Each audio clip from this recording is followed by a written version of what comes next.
Inga klausia, esu skaičiusi, kad esate profesionalus sportininkus, kai jie sulaukia brandaus amžiaus, ima kamuoti daugybę negalavimų. Ar patvirtintumėte tokias žinias, kokie negalavimai gali grėsti jums ir ką darote, kad ateityje to išvengtumėte?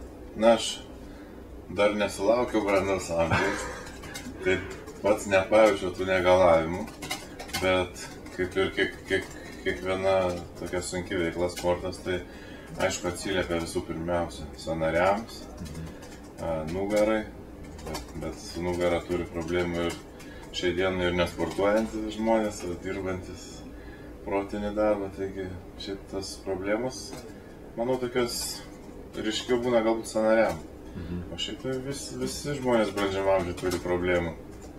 O ką darai, kad išvengtų? Stengiuosi, kaip dabar paskutiniais metais jau dabar sustabdžiau, nedalyvauju tiek daug varžybų, stengtis, jeigu jau kažkokia trauma, tai pilnai išsigydyti ją, kad nepakartot ir šiaip pasaugau, bet viso to neišvengsi, nes tokia sporto šaka, kad negali būti visiškai sveikas.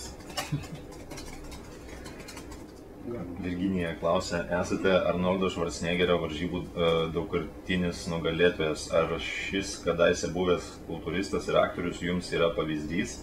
Gal pats norėtumėte paragauti aktoriaus duonos ir suvaidinti superherojų gelbstintį pasaulį nuo blogio?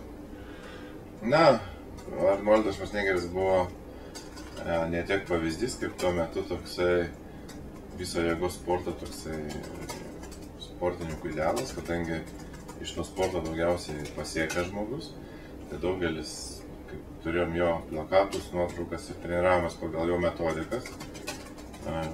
Apie aktorių nežinau, iš tikrųjų tai kiekvieną pasiūlymą reikia vertinti ir aišku būtų įdomu, bet tikrai neturiu planų būti baigęs sportininkų karjerą aktorium. Epizoduose nemažai buvo iš galiūnų sporto ir tokiuose filmuose kaip Gladiatorius ten yra kai kas vaidinę, tikrai dideliuose filmuose, bet nėra pagrindinėse rolėse. Kartais pakviečia, reikia stiprių galingų vyrų, tai pakviečia. Ir taip susiklosto, netgi kai kurie neseniai čia prieš 2 metus Tailandėje filmavus tokiam tailandiečių koviniam filme, tai ten buvo gal 5 galiūnai vienu metu filmavus. Vienas epizodas buvo, vienas galiūnas paima dramblį numeta 100 metrų. Dramblys buvo iš polistirolo. Almantas klausia, kur perkate drabužius? Juk įprastose parduotuvėse nelabai yra jūsų dydžio. Tai va, kaip tai, nuėjom čia į Ameriką, su kokliavimu nusipirkom, aš kelnes, o jis negavo, pasirodo, jam didesnės išmeras. Tai šiaip užsienį yra didesnė dydžio, nėra taip toksai, bet aišku reikia jau pasirinkti, pasižiūrėti. O Lietuvoje tai kažkaip net neinu į parduotuvės, nes paprastai kažkaip didesnių dydžių nebūna, yra didelių dydžių parduotuvai, bet ten labai netinkami rūbai, nes jie arba ilgi, arba labai stori tokie. Tai galiūno nėra tokios parduotuvės. Reikia taikytis prie didelį išmerų normalių.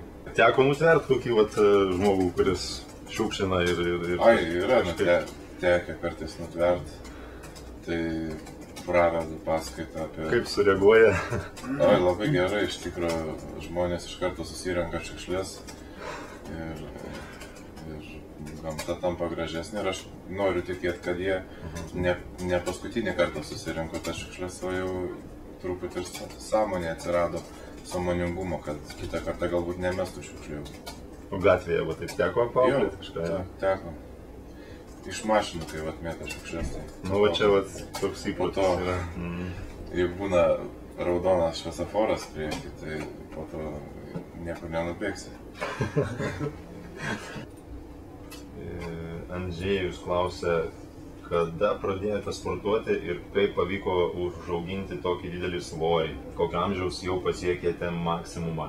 Įdomu, ar treniruotės vyksta su anabolinių preparatų vartojimu ar be jų, kokia dalis galiūnų jūsų nuomonė susidūrė su anabolinių steroidų vartojimu? Aš sportuoju nuo 13 metų, tai jau 21 metai Tai vat, tas ilgas laikas ir užaugino, atrodo iš tikrųjų didelis masės prieaugis, bet kada padalini 21 metus, tai per metus gaunasi labai nedidelis prieaugis ir paprasčiausiai, norint kažko pasiekti sporte, reikia daug kantrybės.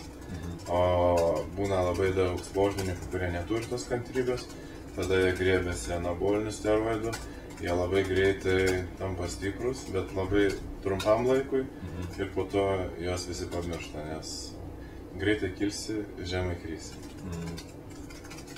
O koks buvo maksimalus svoris? Mano didžiausias svoris yra 180 kg buvęs. Jisai buvo pasiektas, dabar šiek tiek galiu sumeluoti, bet panašiai 2006 metais.